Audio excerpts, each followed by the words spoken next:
and a warm welcome to this COP26 EU side event on options for climate neutral transition towards sustainable food systems and forest management. This session is jointly organized by the European Commission's Joint Research Centre, the GRC, and the Food and Agriculture Organization's FAO, with the participation of the World Bank and the European Commission's Directorate General for Research and Innovation. My name is Robert Mbarek. I'm a research officer from the European Commission GRC, and I have the pleasure to moderate this session. Let me give you a very short introduction. So this COP26 has seen a number of important pledges. Among others, and very relevant for the topic we will talk about today, more than 100 world leaders of countries containing 85% of the world's forests agreed to reverse deforestation by 2030. An alliance of more than 90 nations, which represent 2/3 of the global economy, committed to reduce methane emissions by at least 30% from current levels by 2030. And also, this pledge includes a moving towards using best available inventory methodologies to quantify methane emissions, with a particular focus on high emission sources. And here we are in the very topic of today's session.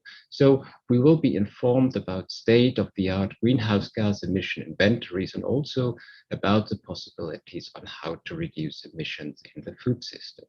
Throughout the session, I will present the speakers and panelists as they appear.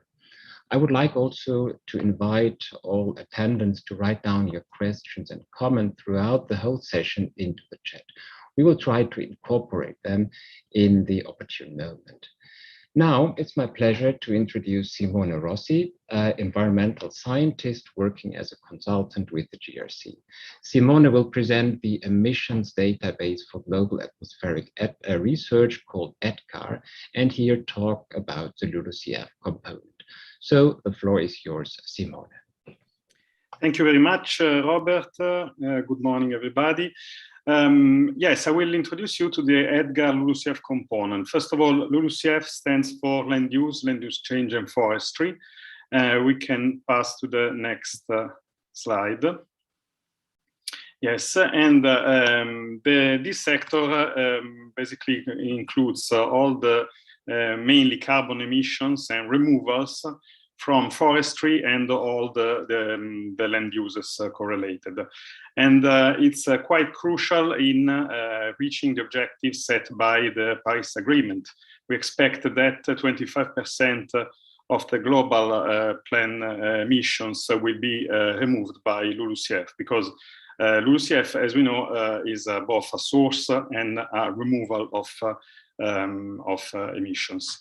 So the countries are required to reduce emissions. On this graph, it's above zero, and to increase the removals with forestry. So we can, the forests are, of course, at the moment, the most important CO2 sink that we can manage at the moment. And so it's really relevant to reach these objectives. We can pass to the next slide.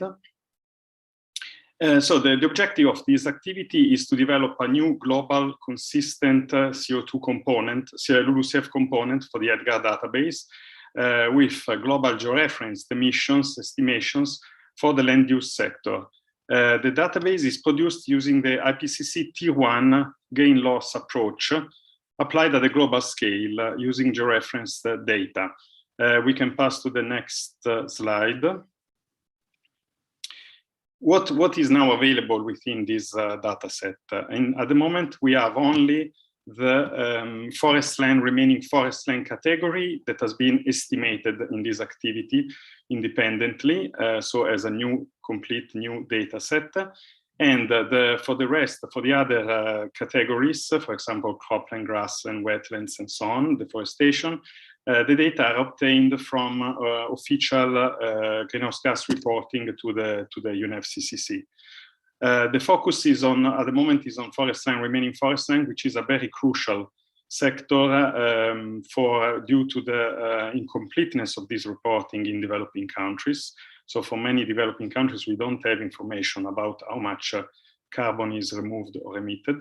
And for the absolute CO2 removals, so the role it plays in reaching the objectives, and for the uncertainty correlated, especially we will see later for the attribution of anthropogenics versus natural fluxes. We can move to the next slide. So at the moment, the activity data for this data set come mainly from a satellite-derived land cover product, which is produced by initially by the ESA CCI initiative, and then now is part of the Copernicus Climate Change Service for the gains, and from FAUST that are the statistics from the losses. The data at the moment run for the satellite data from 1992 until basically now. It's still continuously updated. The parameters are the default parameters proposed by the IPCC in the guidelines, plus that has been reviewed and updated, and assigned to each cell through ancillary data. We will see later. We can pass to the next slide. So if on the left we have the parameters, we are on the tier 1 level, so the first line essentially. And in terms of columns, we have the approach for land representation. We are georeferenced, so georeferenced representation of land use changes. We can pass to the next slide.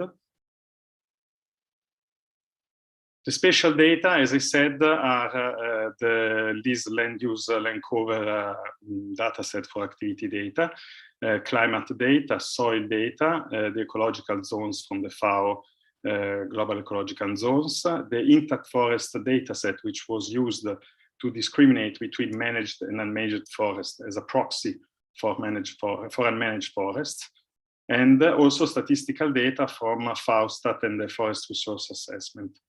We can pass to the next slide.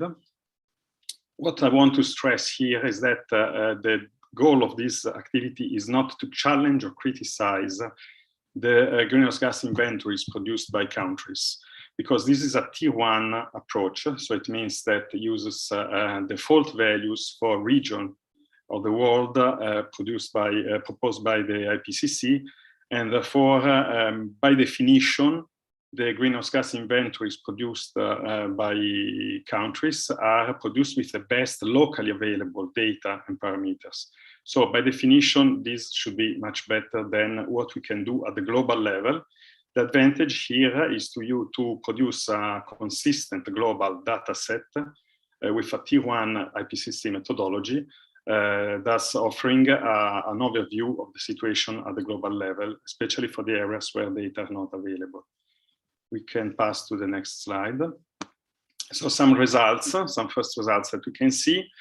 Here are the results for the EU 27, for the 27 member states of the European Union in terms of CO2 emissions and removals. The black line shows the net. We can see the reduction of the total sink from the LULUCF sector that has been observed in recent years, and that we will have absolutely to reverse if we want to reach our objectives for 2030 and 2050 and so on. And then the next slide. This is the global results, the total results.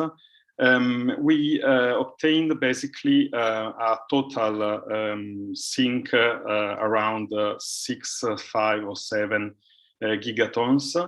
It's a higher sink than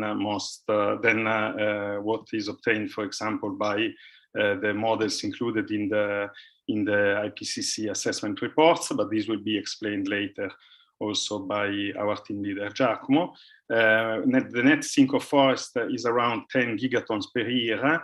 It's in line with some results. It's around 10 or something less per year. It's in line with, for example, what was obtained by Nancy Harris and others, which is around 7.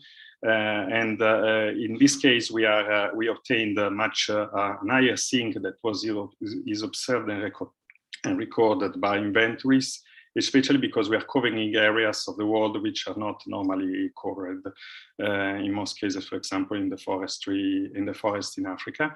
And I want also to stress the point that since we are using a T1 approach, we have also to do assumptions that at the local level sometimes can be more dealt with more precision. We can pass to the next slide, which is the last one.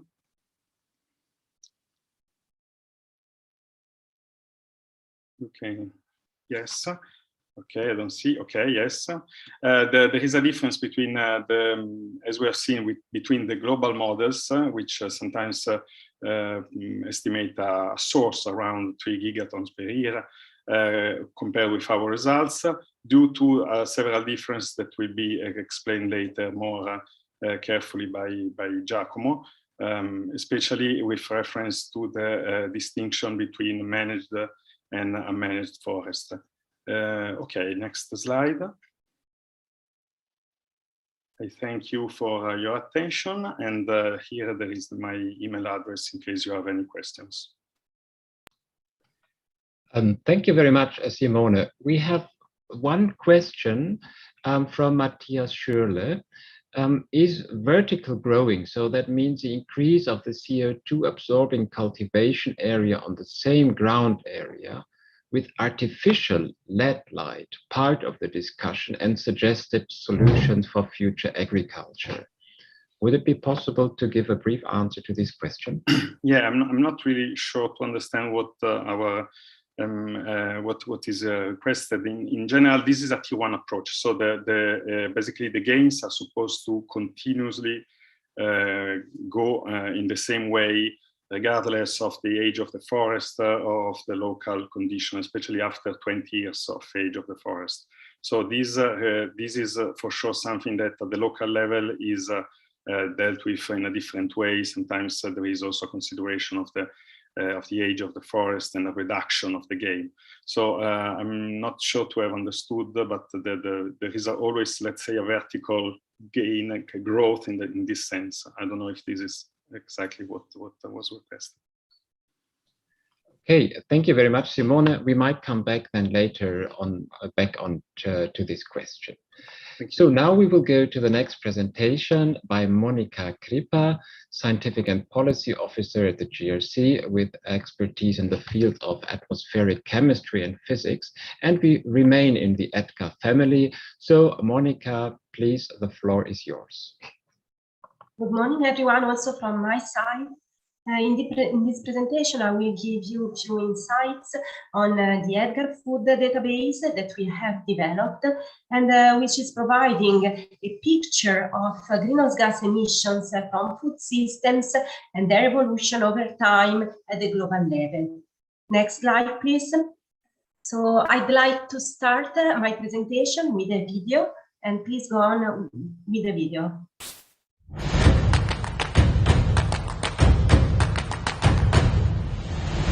Greenhouse gas emissions from our food systems have increased by more than 10% in the last 30 years.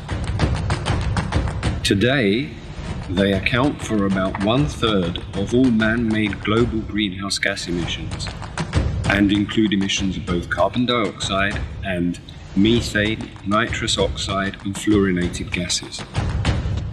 The average person's food consumption produces the emission of nearly 2.5 tons of carbon dioxide equivalent per year. However, there are big differences depending on how people live. The food systems of those regions of the world with the lowest emissions per capita produce less than 1 ton of carbon dioxide per person per year, while the food systems of the highest emitting regions produce more than 5 times as much. Land use and production are responsible for about 70% of the emissions of the entire food system. As countries develop, energy use, industrial activities, and waste management increasingly determine the emissions from their food systems.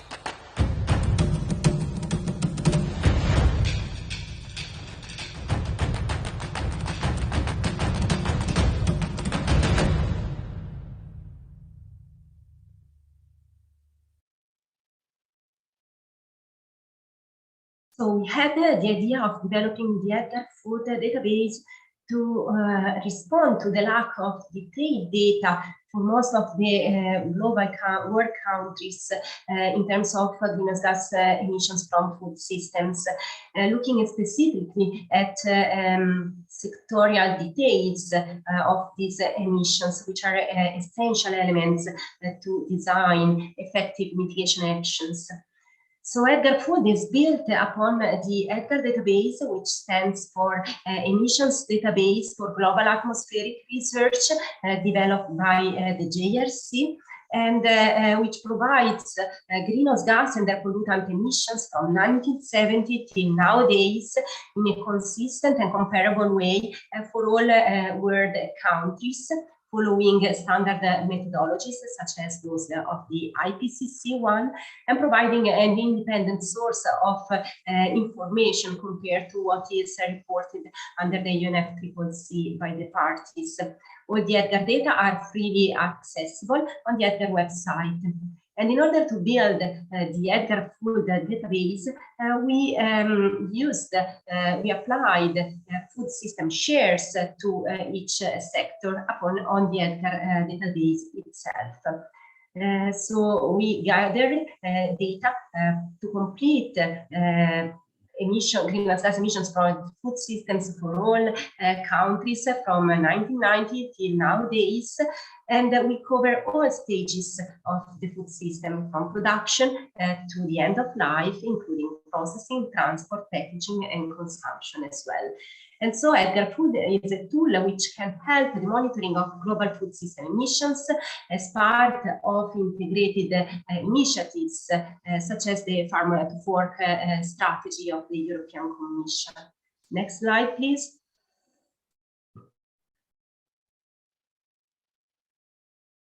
So here we can take a look at the regional perspective of the shares of greenhouse gas emissions coming from food systems, which is reported by the color code of the countries in the map. So moving from orange to dark green, the greenhouse gas emission share from food system is increasing.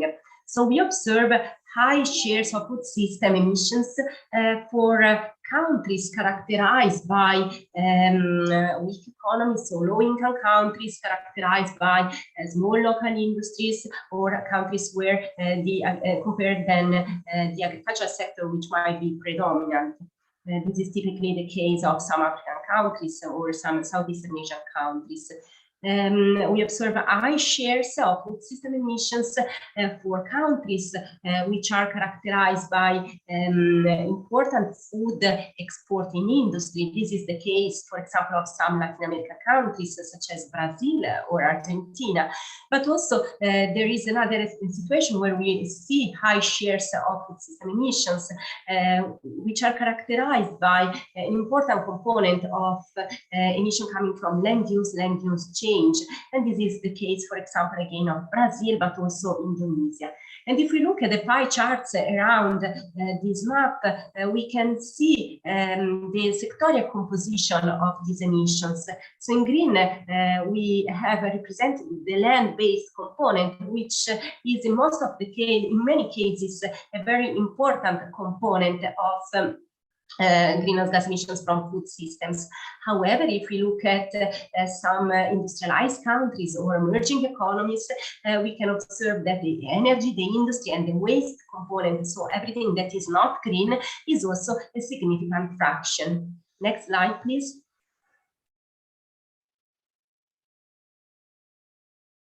So to summarize some important messages, we have found using the Edgar Food database a decoupling of population growth and food system emissions.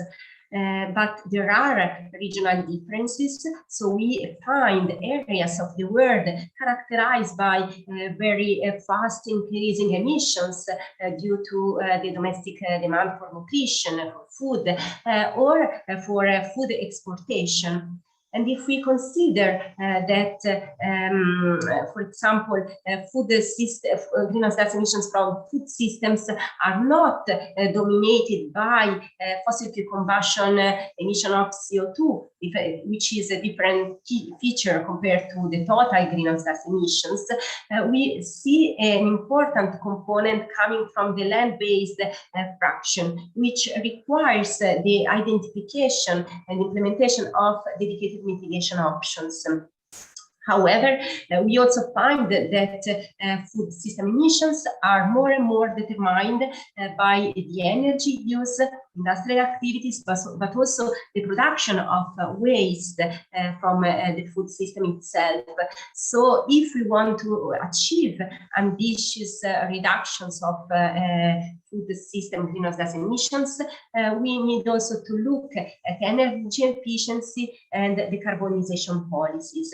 And Edgar Food is a tool which provides a picture on how the world food system has evolved in the past decades as a consequence of the evolution of the population growth, changes in the diet, technologies, and welfare.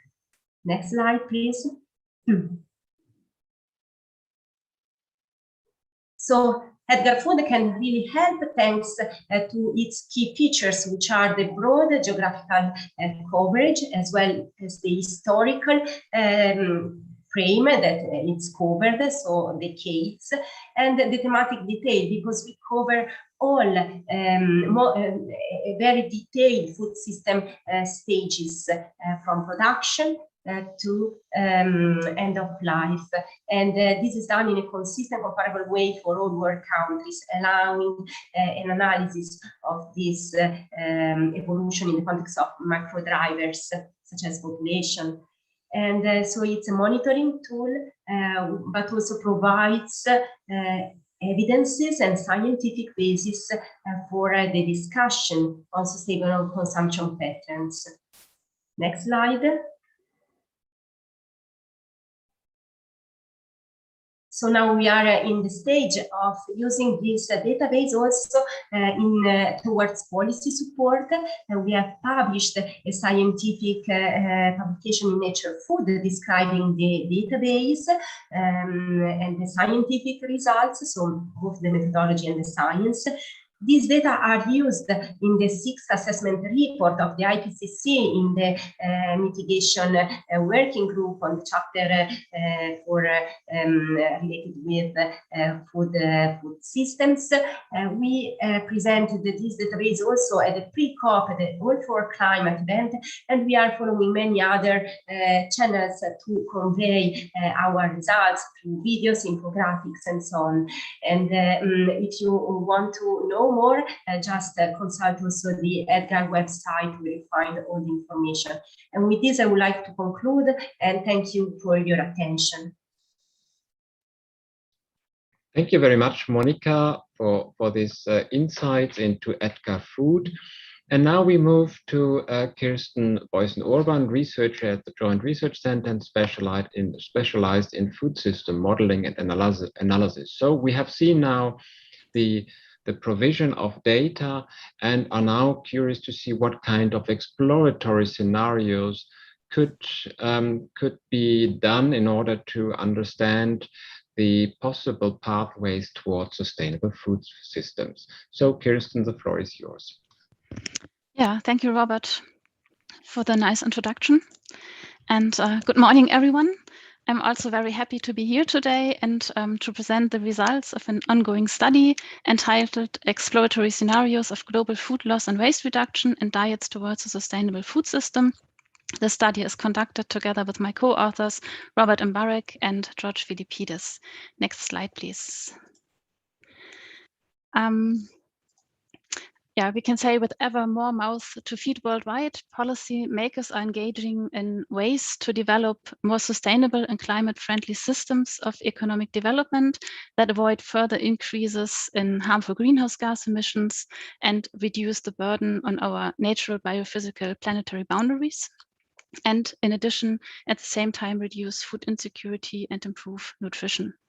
This presentation today focuses on the role of changing consumer behavior and attitudes to food consumption. Thus, we investigate questions such as what if all countries achieve the SDG target 12.3, meaning reduce food waste and loss by 50% in 2030, and what if all consumers voluntarily change their diets towards a healthy diet. With this, we aim to examine how changing consumer choice pattern impact on economic, social, and environmental market indicators and the resulting trade-offs.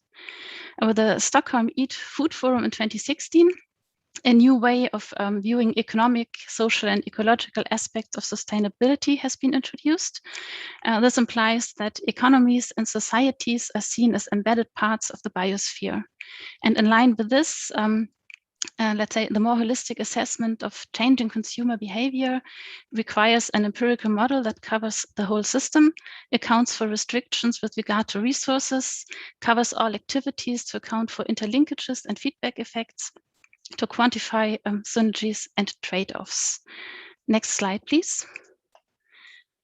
For our study, we use the modular applied general equilibrium tool magnet, which is a recursive dynamic variant of the standard global trade analysis project model.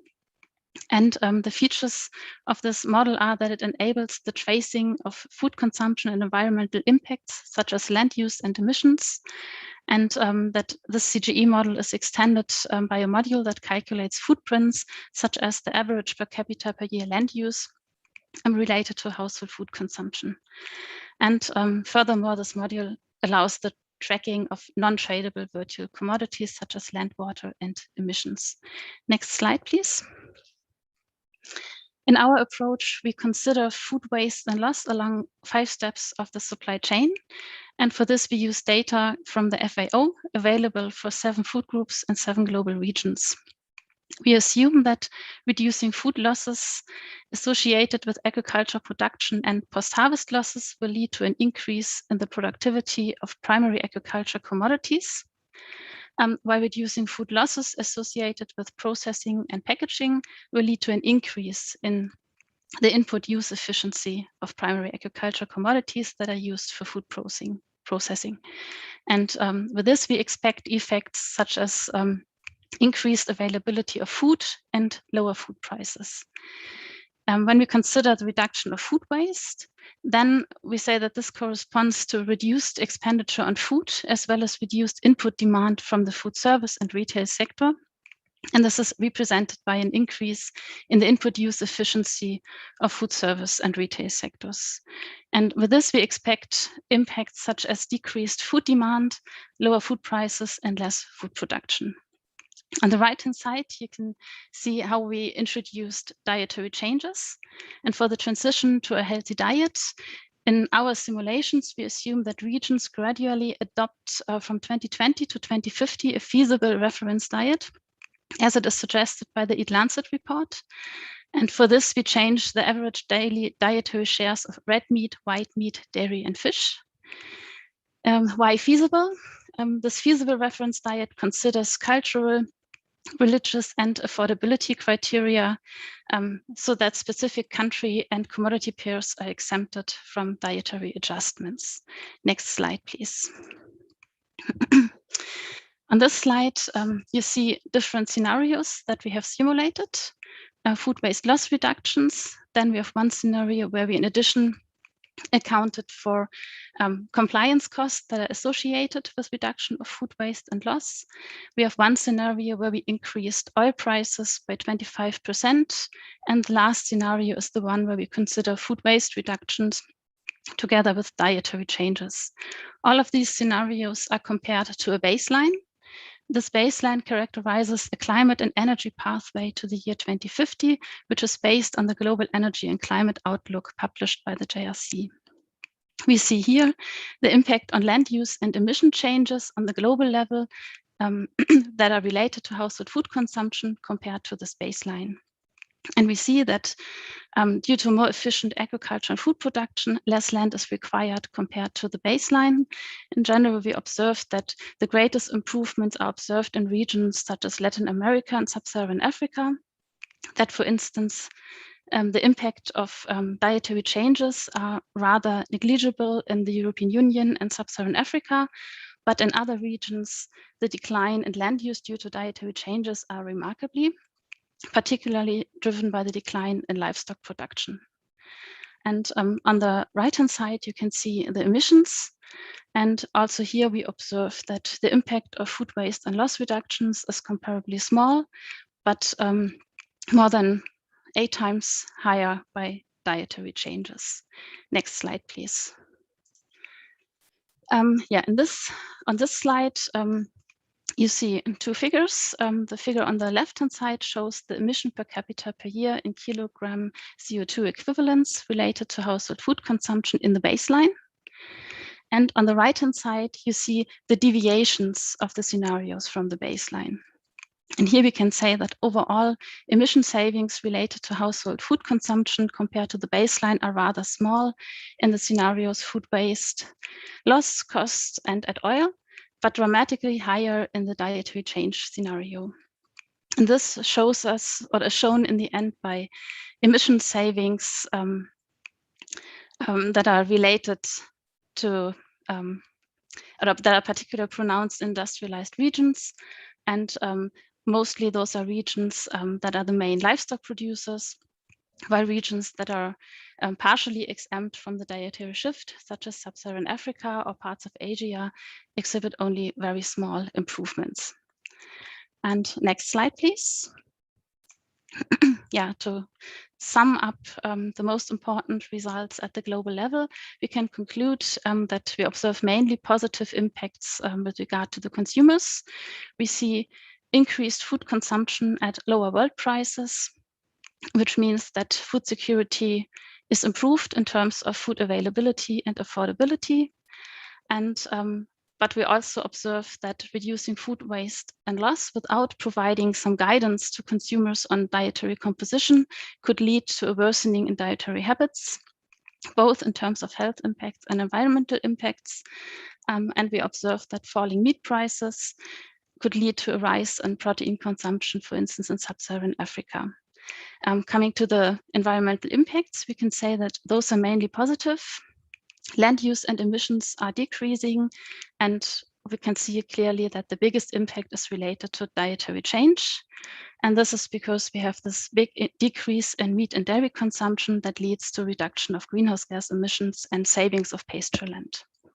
Economic impacts are mixed. We see in our results that GDP increases due to efficiency gains in agriculture and food sectors.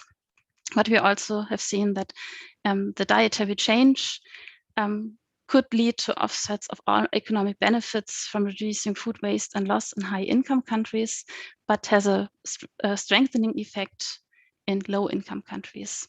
Socioeconomic impacts are less desirable because we observe a reduction in employment in agriculture sectors. And we also observe that in low-income regions, when we consider the decrease in food prices, that this has a negative impact on small-scale farmers and household incomes. And therefore, there are 2 sides that we need to consider. And based on this, I would like to conclude on the next slide with take-home messages.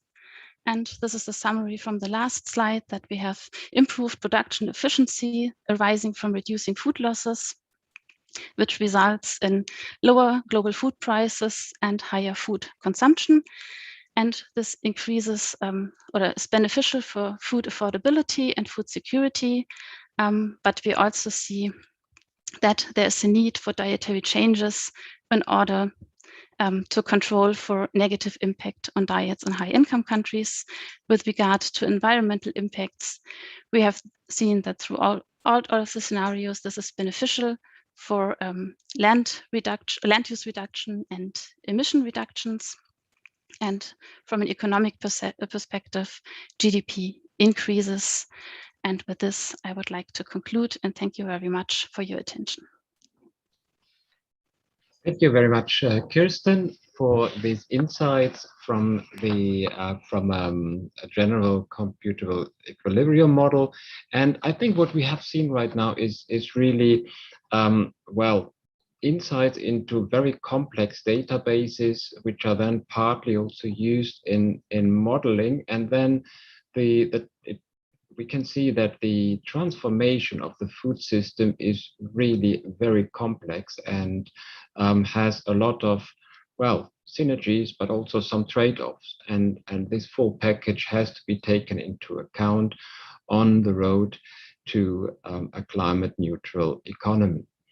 And after these presentations, I would like now to invite the panelists to give a 4-minute statement to place the presented work into the context of the scientific and policy debate about the contributions of the food system and forests to mitigating climate change.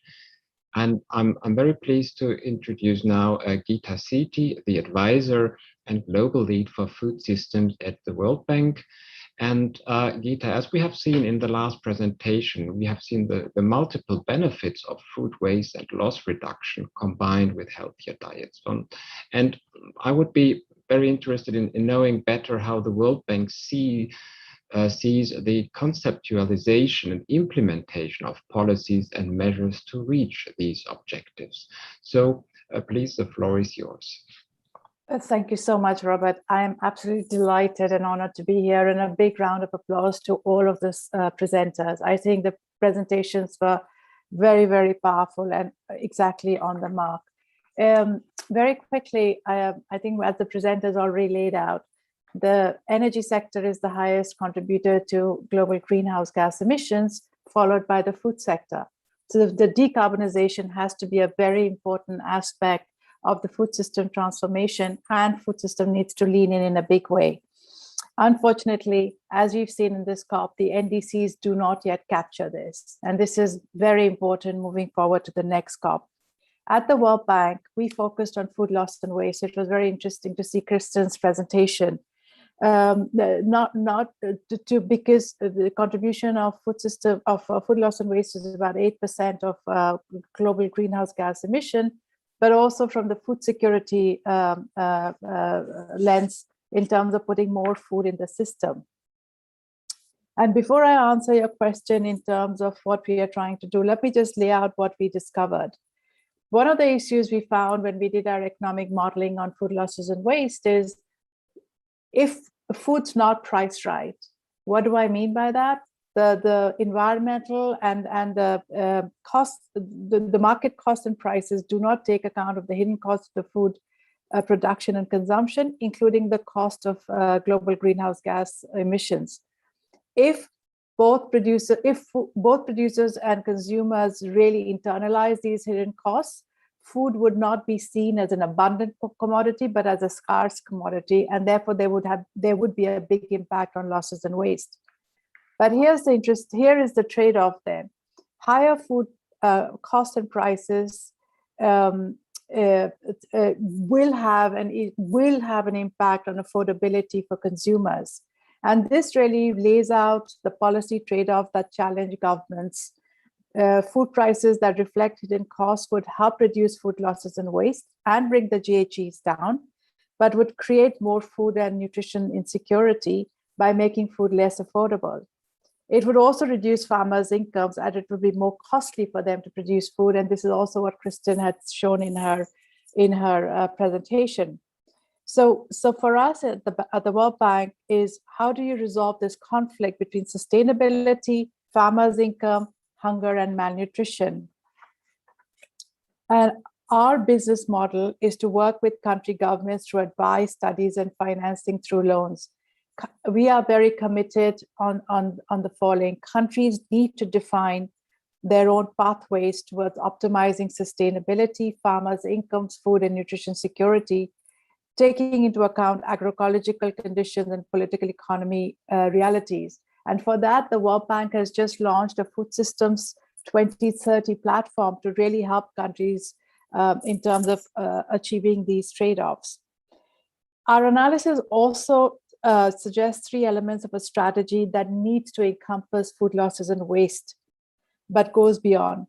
First, address externalities, that is, price or regulate carbon, water usage, and deforestation generated by food systems. Second, increase incomes of the poor through social protection programs that are more nutrition sensitive. Third, nurture public and private investments that can help move food systems towards what we want it to look like. For example, for food loss and waste, these might include managing catastrophic risks, storage, better transportation, but more importantly, really a massive effort worldwide to disrupt refrigeration, thereby creating better agrologistics and improving perishability. And with that, and I can see my 4 minutes are almost over, but we just want to say we are very supportive of the analytical tools that have been just presented, and we look forward to working with all of you. Thanks. Back to you. Thank you very much, Geeta, for these insights into the way the World Bank has analyzed and sees the transition of food systems and what concretely should be done. And thanks also for your offer of cooperation, which is highly appreciated. I'm now glad to introduce Francesco Tobiello, who is a senior statistician and team leader in FAO's environmental statistics. And it's very good to know that Francesco has also been a contributor to the EDGAR food database. And it would be interesting to see, well, what are the FAO's planned next steps in the food systems data and statistics, considering also its mandate of the UN on food and agriculture. I might also give you another question, which was mentioned in the chat, where the question arises if EDGAR food can provide detailed life cycle analysis on a specific food being produced. That was a question from Angela Newton. So if you mind, you get 1 minute more in order to answer also these chat questions. Thanks so much, Francesco. Okay, Robert, thank you very much. Thank you for having me on behalf of FAO be part of this panel. And greetings to everyone who's attending in person or around the world. Yeah, I'll try to cover 4 minutes. I might be shorter than that.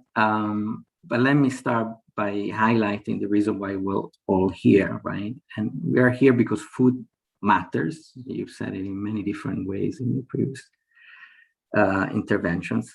Matters because it cuts across all of our lives. And so there are dimensions, and our colleague from the World Bank has highlighted them, cut across cultural, socioeconomic,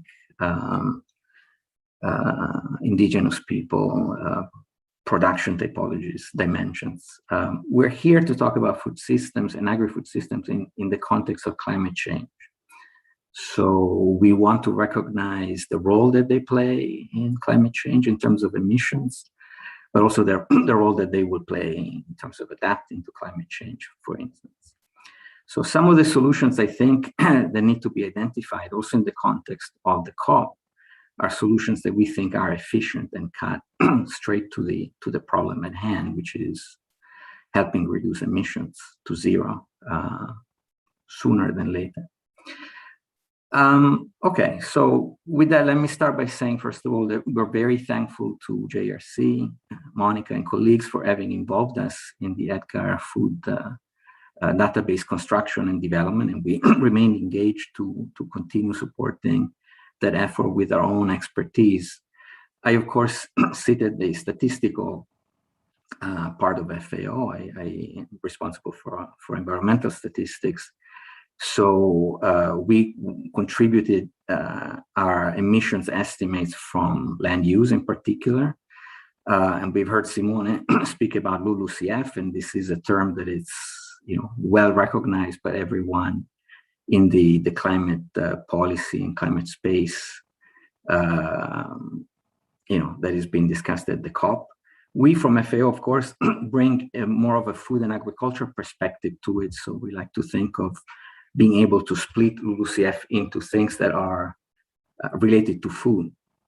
And therefore, the information we contributed to the EDGAR food has been on statistics on deforestation, on ecosystem degradation in particular. It's been mentioned already, degraded tropical peatlands. So this for us has been a very good starting point. Let me just elaborate a bit on where we're going next. So first of all, we are working on expanding this partnership by bringing on board agencies that are relevant because they produce the statistics on energy, including on food systems that then we use in our database. So UNSD, the statistical division, the International Energy Agency, but also academia. So Columbia University and their climate school have been an increasingly important partner in our efforts on food systems. And so I am pleased to announce that today we are actually opening a food systems database in Faustat to add to the constellation of databases that we make available to users worldwide. And the database covers, like Edgar, a period that goes from 1990 to 2019, with data available by country and in the usual easy to use platform that those of you who've used Faustat recognize. Now, this to me is also a starting point because it's good, if you come from a scientific perspective, to have more than a source of information so that you can have a more constructive dialogue in how you move forward. And in terms of moving forward, I have a couple of ideas, but I also wanted to share what I see as an important outcome of the analysis of the pioneering analysis that has come out of the Edgar work and now of the Faustat work, in which is, as Monica has highlighted, despite the fact that deforestation and non-CO2 emissions on the farm remain serious concerns in our quest to arrive to zero, and I like to talk about zero and not net zero, allow me that particular view, that the emissions along supply chains, and this means retail, basically household consumption, but also food waste disposal, are becoming increasingly the largest component along food system chains. This is a path of development, and it's sort of connected to another thing that we need to recognize: food becoming increasingly commercialized commodity, vertically integrated, which means more emissions than we actually thought. And so it needed additional attention in working with food systems to solve the problem. Finally, the work that we've done is pioneering in the sense that we had to come up with a lot of research in the literature to associate coefficients that enabled us to estimate emissions along supply chains. One of the goals of FAO and JRC, I think, jointly, is to help countries identify in their NDCs the component that not just talks about agriculture, but the food systems in general. And that's not easy, because if you have a national greenhouse gas inventory, there is no direct line that tells you what is a food system. So I would like to propose, in partnership with everyone that is interested, and certainly we're trying to work on that with the JRC, in developing an addendum to the IPCC guidelines that specifically, with the participation of all countries and therefore the buy-in of countries, help us develop at least a set of default coefficients, starting from the ones that we've developed in Edgar and in Faustat, and arriving at coefficients that everybody can share and use with international backing. And with that, I thank you. Maybe, I don't know if I have 1 minute for the other question, maybe not. Well, but let me say that the work that's part of the work in moving forward is to develop then and go in detail into commodity by commodity analysis. Yeah. Thank you very much, Francesco. Maybe I would then propose also Adrian, who is an expert in this Edgar Food database, could come back to this question. So Adrian Leib is head of sector for bioeconomy at the European Commission's Directorate General for Research and Innovation, and has been working before extensively on the Edgar Food database, is one of the co-authors. And so in today's presentation, Adrian, we have seen latest research regarding greenhouse gas emissions inventories and modeling of impacts of food system related objectives. Could you elaborate on the role of research and innovation, maybe also modeling towards climate neutrality? Please, the floor is yours. Thank you very much, Robert. And it's a great pleasure to be here. this important COP side session and be honored to participate in the panel. Let me start with your last question on the models. When we started Edgar Food, there were already some estimates on global food system greenhouse gas emissions, for example, in the IPCC special report on climate change and land. But all those estimates didn't have sufficient spatial and temporal detail, and also no real methodological coherence. And so I think the big achievement of Edgar Food for the first time was to research those shares of greenhouse gas emissions related to food systems for each and every source category that is in the Edgar database. And I can tell you that there are quite a lot of individual categories. So that was not easy because data is not plentiful around. And there's certainly the scope and also the need for future improvement. And I very much welcome Francesco's offer to jointly cooperate in improving that together. But if you ask me what is the most important improvements needed, I would say this is very important, but not very urgent, because the message that we have is really clear from the Edgar work and also from the FAO work. And there's certainly no reason for delayed action or no excuse for not acting, because I think what we know is already very, very obvious, showing the need for actions. But models, as you said, Robert, before, they can digest complexity much better than the human brain can. And so therefore, what models are great for is to show surprising results, unexpected results. And those are more often even more important than the quantitative numbers, but only as long as the quantitative numbers are also trustworthy. So for food systems, I think there are big unknowns, namely how quick will technological improvements actually be, and how will consumer behavior and consumer choices change.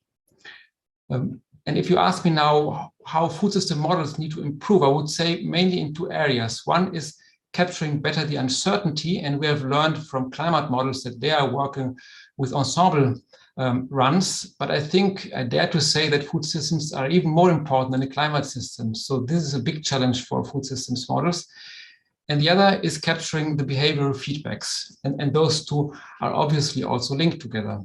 Those feedbacks, they are often simulated with elasticities, and they are based on observations.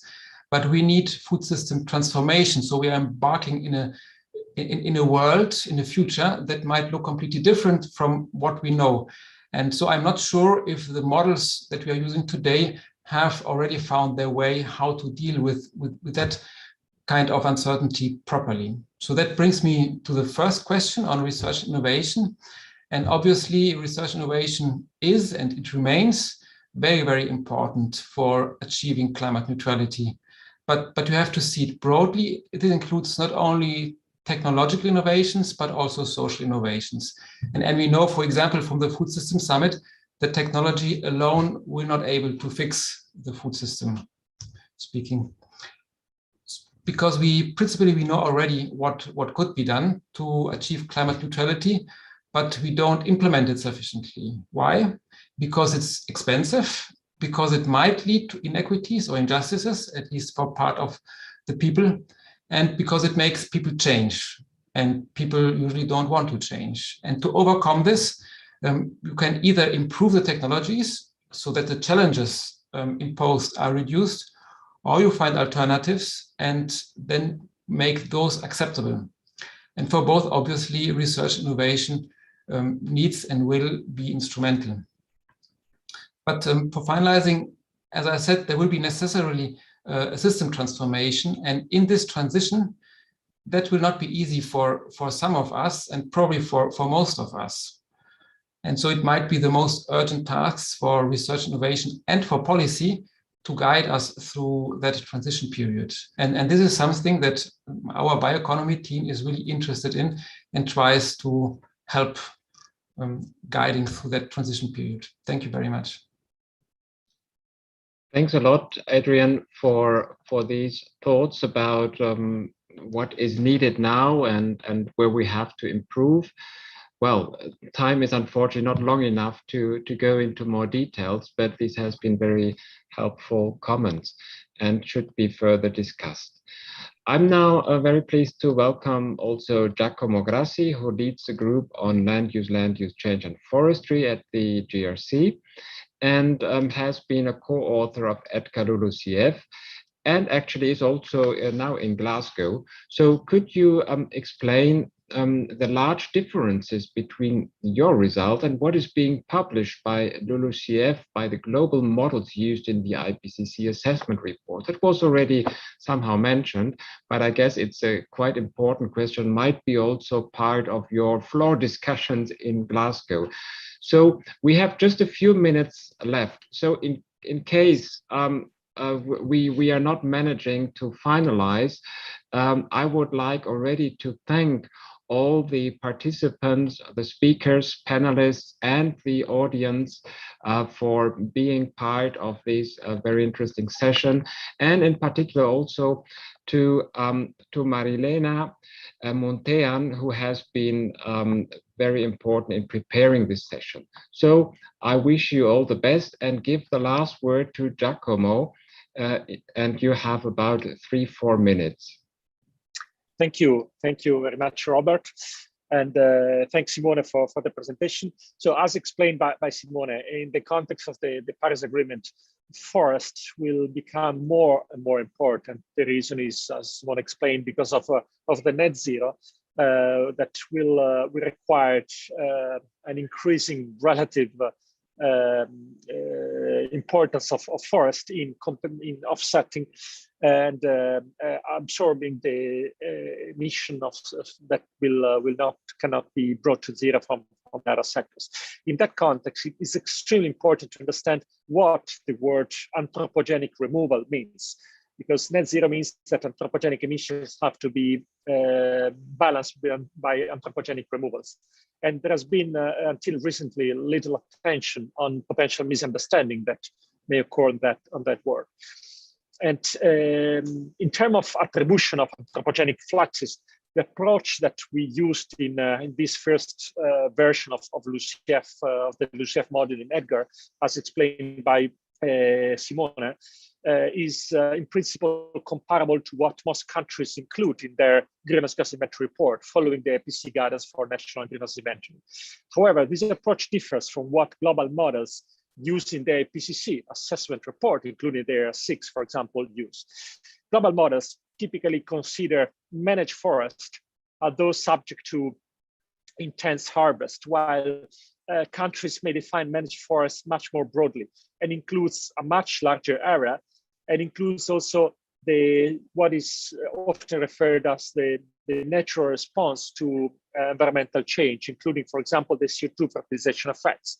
So nowadays it's well established that trees are growing faster than a century ago, also thanks to the CO2 enhancement in a higher CO2 concentration in the atmosphere.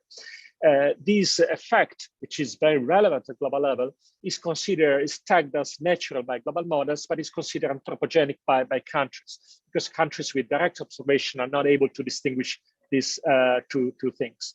So the large difference between, in LULUCF estimates, between what we included in the Edgar data and what also included in the country greenhouse inventory report, as also highlighted in a paper that we published in Nature this spring, is mainly associated to these different approaches in assessing the anthropogenic CO2 removals by forest.